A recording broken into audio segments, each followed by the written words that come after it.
Schools in Winnipeg, Brandon, and the Garden Valley and Red River school divisions will remain in remote learning until the end of the year. Many students across the province will now, in fact, remain learning at home for the rest of the school year as Manitoba continues to combat the third wave. Students in the remote learning areas will, however, have the opportunity to meet with teachers in small groups of 5 to 6 starting June 14th, unless public health says otherwise. This limited return will be optional for students and families. While this is not the end of the year we all would have wanted, we still have half of Manitoba schools with students attending regularly. The groups remaining at home will be able to receive in-person support, clinical support, assessments, and transition planning. But for those students and staff still in schools, additional COVID-19 measures will remain in place. School officials can require students and their staff who are showing symptoms to stay home for 10 days and encourage them to seek testing.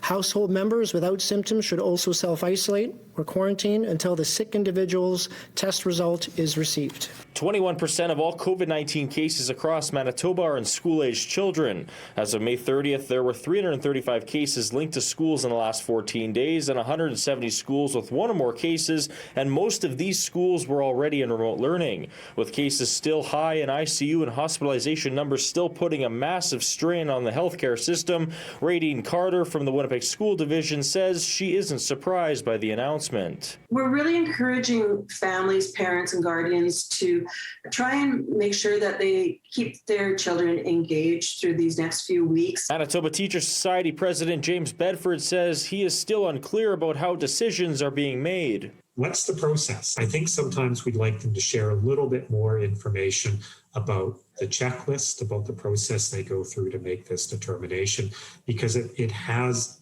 big impacts on people. But the Manitoba NDP saying a lack of planning by the province led to where we are today. Now we're at this stage where we have unclear direction and a piece where parents are just saying, okay, well, what's next now? As for September, the province still remaining optimistic that students will be back in the classroom. Clearly, as a government, we like to see them in the classroom.